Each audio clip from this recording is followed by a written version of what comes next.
ce moment-là que le Seigneur nous a commencé à nous parler, en nous disant ceci.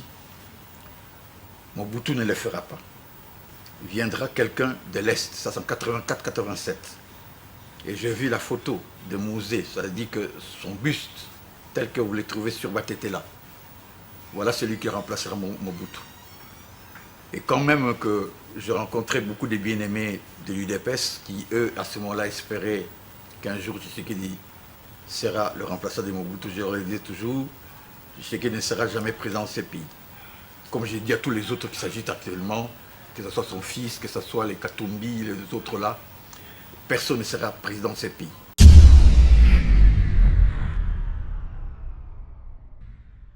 Il nous a montré un jeune qui venait par avion. Il y avait un événement qui s'est passé. Un jeune est venu par avion et ils sont allés dans une réunion et il est devenu président. Il a montré que Kabila père partait, mais son chaise était restée vide, réservé pour Kabila toujours, celui qui partait. Donc, ça devait être quelqu'un très proche de lui. Et lui, le Seigneur parlait de lui, Kabila Joseph. Il n'a pas dit Kabila Joseph. Il a montré un jeune qui venait au pouvoir. Il a dit clairement ceci, très clairement ceci, et je le répète. On va tuer Kabila dans sa maison. Un jeune proche à lui deviendra président. C'est moi qui l'ai placé là. Je le placerai là, il aura son temps. Et vous devez le respecter, parce que c'est moi qui l'ai placé là. Qu'il soit violent, qu'il soit méchant, qu'il soit tout ce que vous voulez, vous le respecterez. Après lui, je mets un terme au temps des hommes. Après lui viendra un roi qui dirigera votre pays. Cet homme aura la parole de Dieu, il aura le verbe de l'Éternel et il fera ma volonté. Quelqu'un qui connaît le Seigneur et qui fera ce que Dieu veut.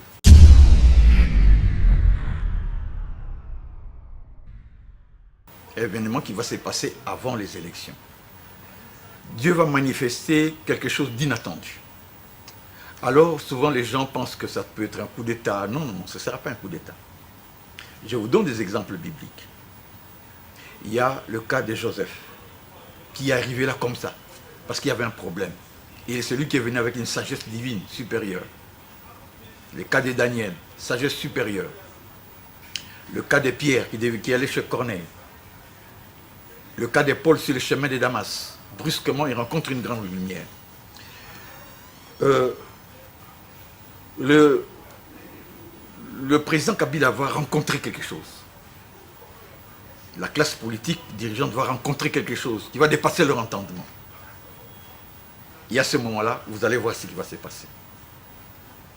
Cela se passera avant les élections. Avant les élections du 23 décembre 2018. Oui, avant les élections. Ils vont rencontrer quelque chose. Il y a un événement qui va se passer. Alors, ils vont se tourner vers l'Éternel. Et l'Éternel leur dira ce qu'il faut faire. Et ils vont tous accepter qu'un roi puisse diriger ce pays. C'est ça. Alors souvent les gens disent, mais pourquoi parlez-vous avec tant de certitude? Moi j'ai dit, mais en 84, 80 d'abord le Seigneur m'appelle. Seigneur, vous m'appelez pourquoi? J'ai vu l'ancien des jours, tel que c'est écrit dans la Bible, 80. Alors je me cogitais un peu, mais qu'est-ce qui va se passer? Moi j'ai d'autres ambitions. Je vais avoir des moyens financiers, je vais faire ma vie, je vais avoir des maisons. Mais je... Elle dit non, non. Il me dit, tu vas passer par le creuset. Tu vas passer par des humiliations. Tu vas passer par des problèmes. C'est à ce moment-là, je vais te montrer des choses à venir. Je vais te parler des choses qui vont venir. Je vais te montrer de ce que toi tu es exactement.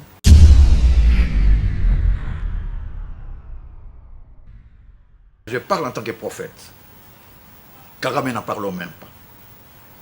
Il a tué le président qui était avant, en tirant sur l'avion. Il s'est décaché la vérité. Il est venu faire tuer des gens ici pour avoir des minéraux, pour se venger sur le Hutu. Et maintenant, il se met là-bas pour dire que c'est lui qui veut trouver une solution. Qu'il se taise. Nous sommes un peuple de Dieu.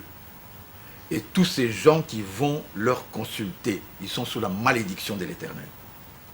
Ils sont sous la colère de l'Éternel.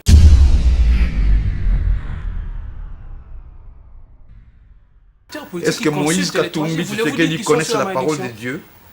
Est-ce qu'ils connaissent la parole? Ils connaissent la parole prophétique de ce pays? Ils se disent chrétiens en tout cas. Oui, mais quand les prophètes, quand le Kimbangu recevait les messages pour ce pays, ils ne s'assoient pas encore pour connaître ce que Dieu a dit pour ces pays, de simuler, de connaître les prophètes, de connaître les paroles prophétiques qui ont été dites dans ce pays. Ils s'agitent. Vous savez, regardez-le tous, plein d'orgueil. L'orgueil précède la chute. Tous ces gens qui s'élèvent dans l'orgueil, ils vont chuter. Car viendra le temps des humbles, de ceux qui ont le cœur brisé, de ceux que Dieu a choisis pour que ce pays puisse connaître la paix véritable, la sécurité véritable et la prospérité véritable. On dira, oui, mais il est pro-Kabila. Qui est pro-Kabila? Qu'est-ce que moi j'ai reçu des Kabila? Est-ce que Kabila me connaît? Il y a une majorité autour de lui. C'est eux qui reçoivent ce que Kabila a. Qu'est-ce que nous avons reçu? Rien du tout. Nous nous tournons nos yeux vers l'Éternel des armées. Jésus-Christ, il a parlé. Nous les respectons parce que c'est lui qui est placé là. La parole de Dieu nous demande, vous ne direz pas du mal du chef de ton peuple. Mais Kabila partira. Mais Kabila doit faire très attention. S'il fait un mauvais choix, ça va impacter sur son avenir. Ce n'est pas quelqu'un de sa majorité que Dieu prépare pour le remplacer. Il faut qu'il les sache. Ce n'est pas quelqu'un de l'opposition qui va le remplacer. Dieu lui a donné toutes les capacités pour contrer tous ceux qui vont s'élever dans ce pays en dehors de la volonté de Dieu.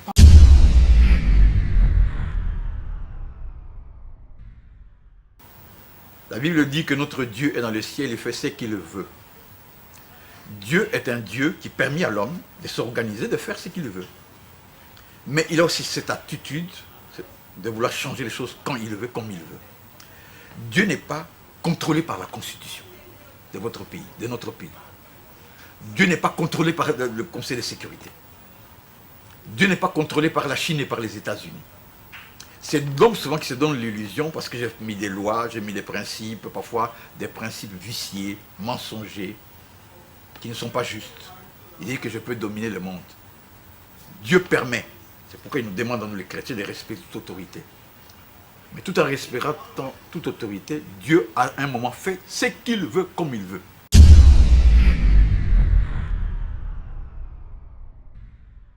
Je ne suis pas venu parler que Kabila va prolonger les mandats. Ça, c'est pas mon. Ça, c'est le débat des hommes. Hein. Ils viennent pour vous raconter n'importe quoi, croyant qu'ils sont de la vérité, ils sont des mensonges. Les gens ne veulent pas écouter les seigneurs. Kabila sera là jusqu'à la manifestation d'un roi de Dieu. Et le temps s'approche. Nous allons voir un événement avant les élections. Ça va tout déterminer l'avenir. Avant les élections. Et ce n'est plus loin parce que nous sommes en mai. Nous sommes pratiquement en juin.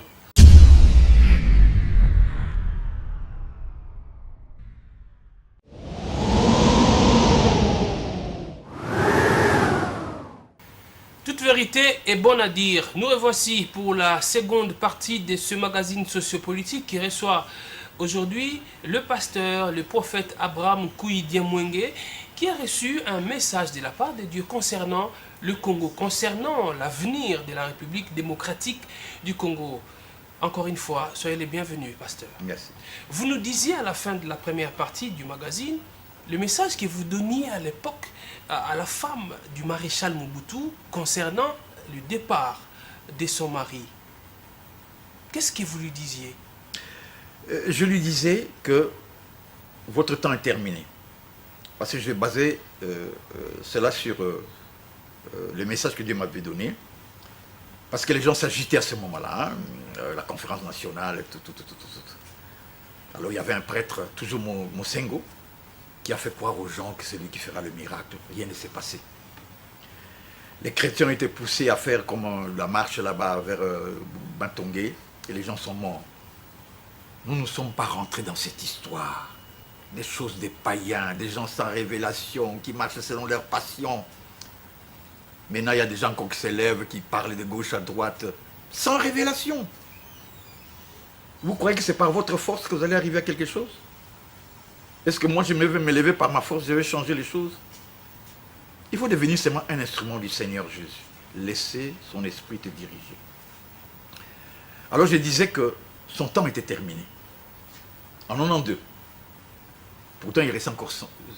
Donc il n'aura aucun impact. Il n'y a rien qui va changer. Son temps est terminé. Il va aller vers sa chute. Alors je dis à sa femme, s'il veut, moi je peux l'accompagner pour ce temps ici. Pour quand même qu'il s'en sorte. Parce que ça sera sombre par après. Il m'a bien reçu. Une dame polie, vraiment, maman Boubila Dawa, tout ça. Et il m'a libéré, il m'a dit, je vais en parler à papa, je vais te faire venir.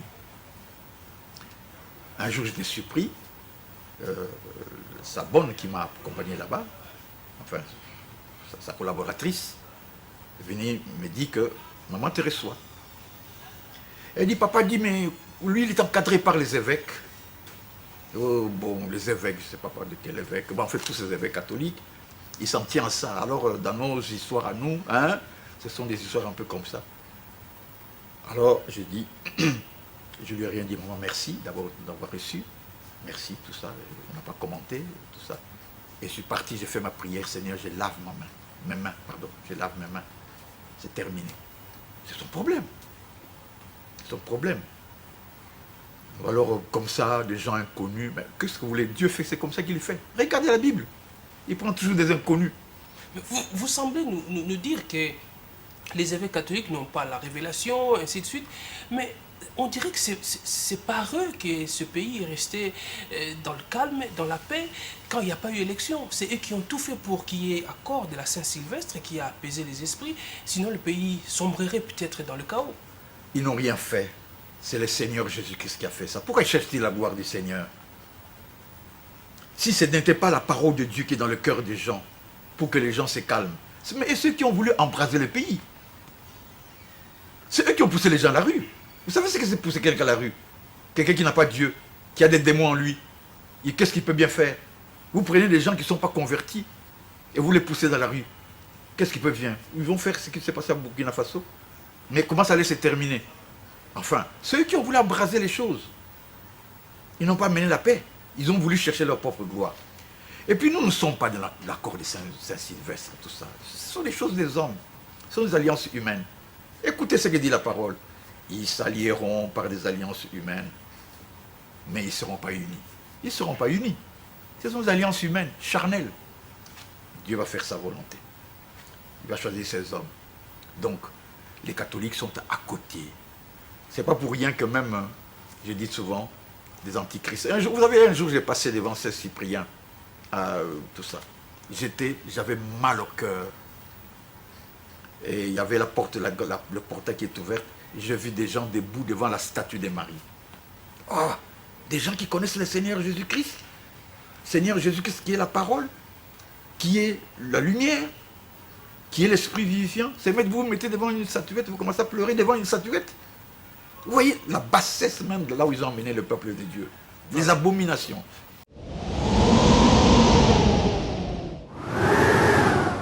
Ce temps messianique dont vous parlez qui doit venir, mais qui doit être finalement, à la lumière évidemment du message que vous avez reçu des dieux, qui doit être l'attitude de l'actuel chef de l'État.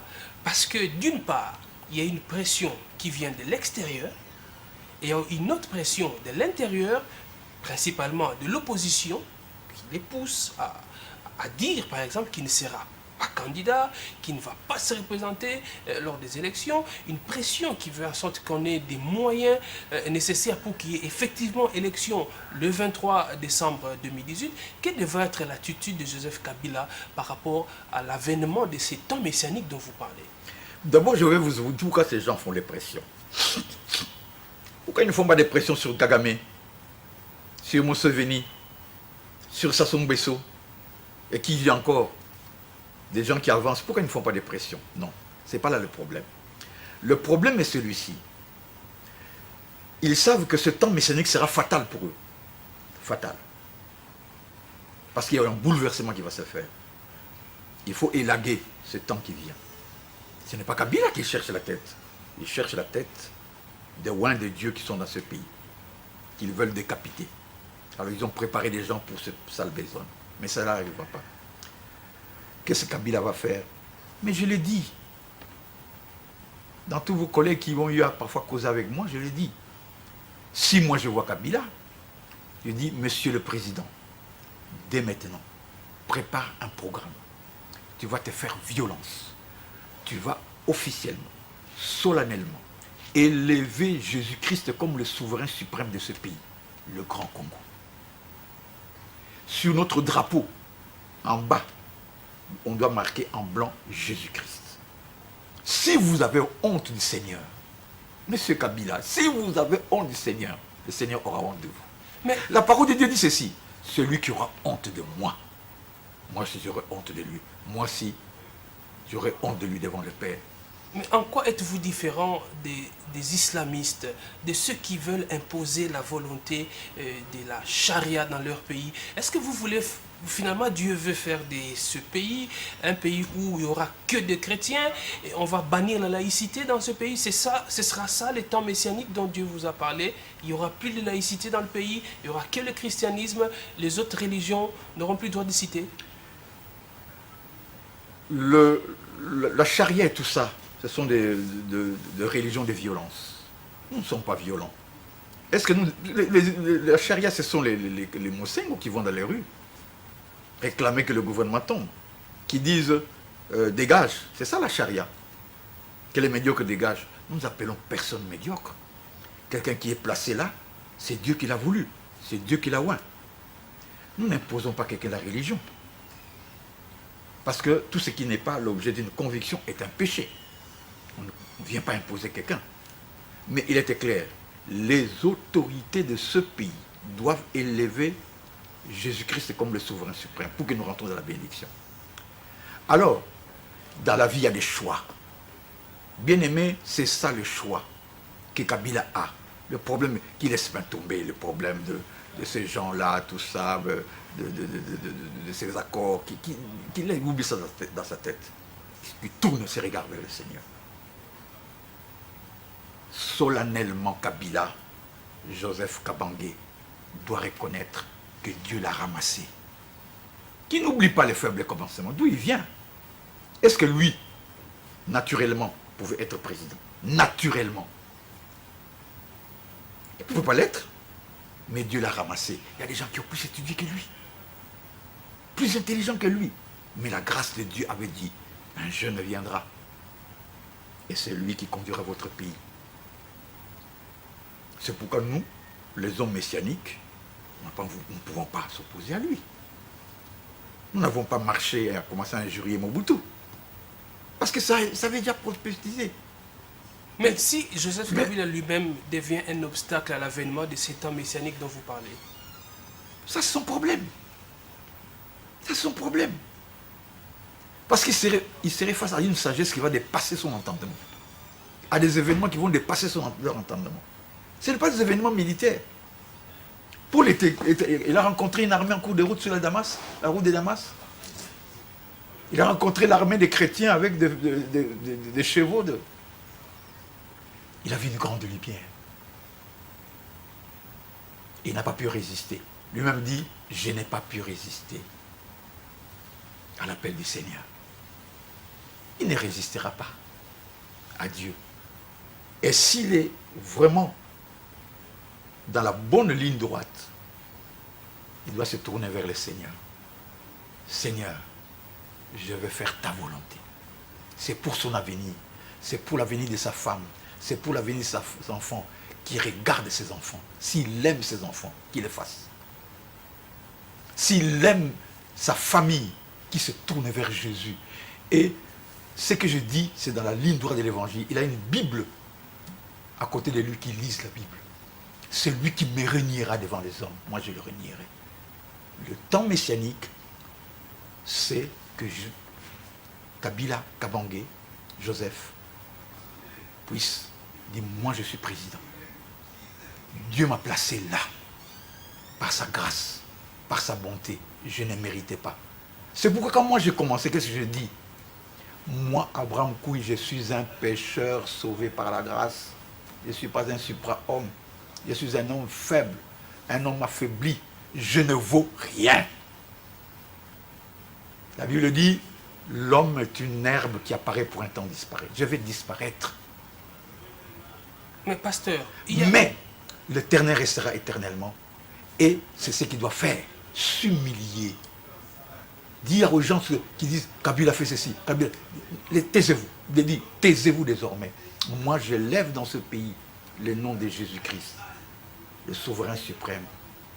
Et le temps qui viendra, Dieu va le conduire pour préparer une alternance qui sera une alternance messianique. Mais on dit... Et si moi je le rencontrais, c'est dans ce sens que je vais lui parler, Monsieur le Président, c'est le temps de te mettre en ordre pour élever le nom de Jésus. N'aie pas honte du Seigneur. Dieu ne tient compte de... Quel que soit ce que tu as fait, quel que ce que moi je fais, nous élevons tout simplement Jésus. Sois le souverain suprême. C'est ton pays, le Seigneur. Tu as choisi ce pays. Tu as appelé ce pays. Et ça va être un pays redoutable. Et solennellement, nous élevons le nom de Jésus. Et il a l'autorité, il a la puissance. Comment était organisée l'Égypte? On avait prévu, que Pharaon avait prévu, si un étranger comme Joseph venait, il pouvait être premier ministre ou bien vice-roi. Non. Il a reçu la révélation. Il a fait la volonté de Dieu. Il a fait rentrer le pays dans la paix et dans la prospérité. Et le pays a été protégé pendant les moments de disette.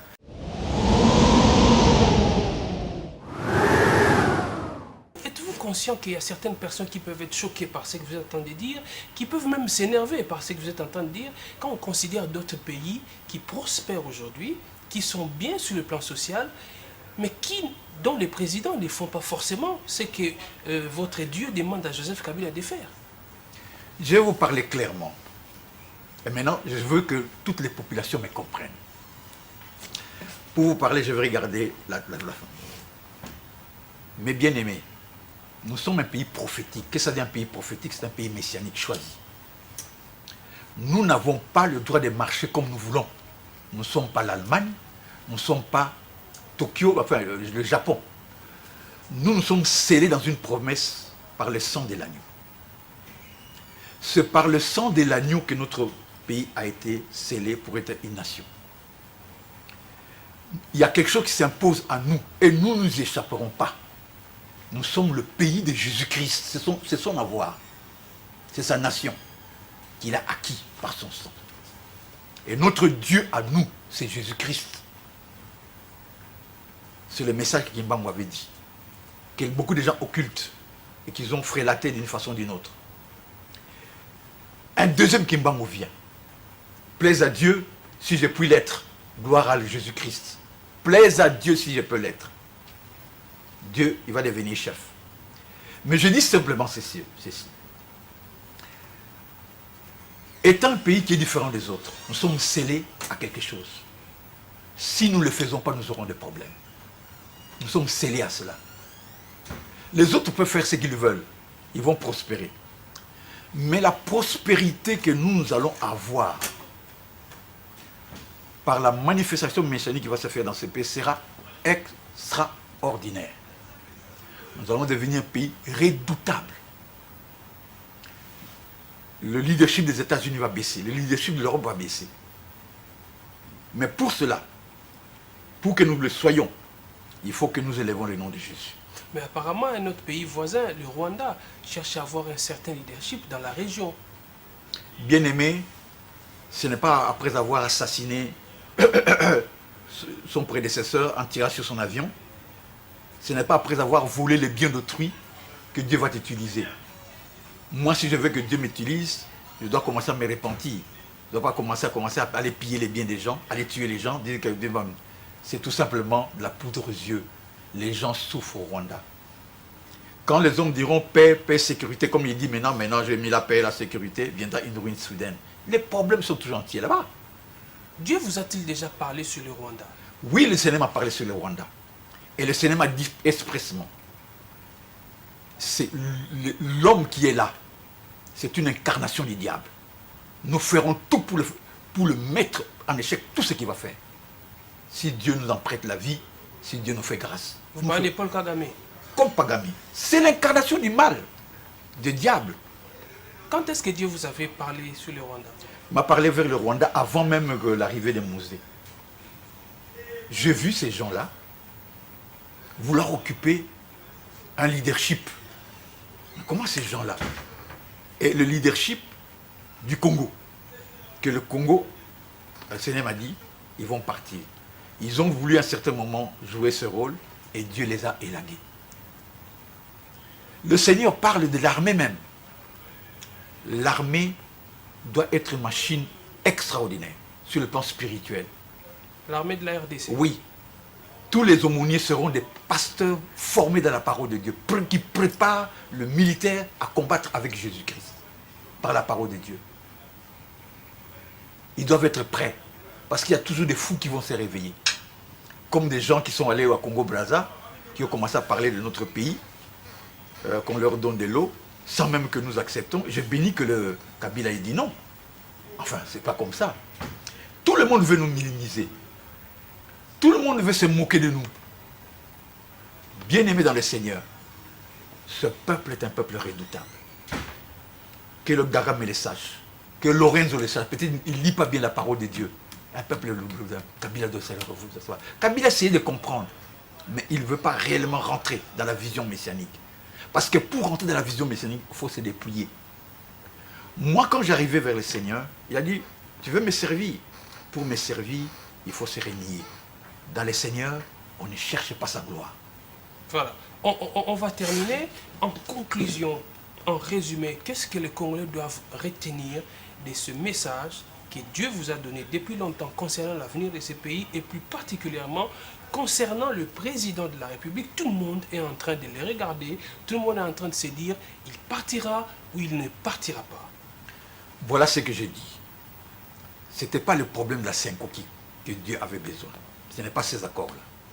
Ce sont des alliances humaines. Ce n'est pas les élections qui vont venir qui vont nous apporter la paix. Ce sont des procédures humaines. Kabila a un dernier acte à jouer. C'est celui de lever le nom de Jésus-Christ solennellement comme le souverain suprême. Et nous sommes un peuple prédestiné à être un peuple redoutable. Nous sommes un peuple fort et vigoureux. Nous sommes passés par des douleurs, des humiliations, des rejets. Mais nous allons dominer. Nous n'allons pas dominer pour nuire. Nous allons dominer pour lever le nom de Jésus. Les gens viendront ici, ils demanderont, les rois de cette terre, comment vous avez fait pour vous en sortir? Voilà. Nous leur reparlons de Jésus-Christ. Parce que Jésus-Christ est le Dieu véritable. Le temps est venu pour que ce peuple se confie tout simplement en Jésus-Christ. Il faut qu'il laisse les secondaires, les élections, les patati patata, l'accord de Cinco, ce sont des secondaires. Voilà. Estimez-vous que le pasteur, le prophète Abraham Kouidia-Mwenge a dit toute la vérité, rien que la vérité? Si oui, faites-le nous parvenir. Il y a des numéros qui s'affichent au bas de vos écrans. Et vous qui nous suivez à la radio, on va également vous donner les numéros pour que vous puissiez réagir si l'invité a dit toute la vérité. Nous nous ferons parvenir vos réactions. Merci à vous de nous avoir suivis. On se retrouve très prochainement.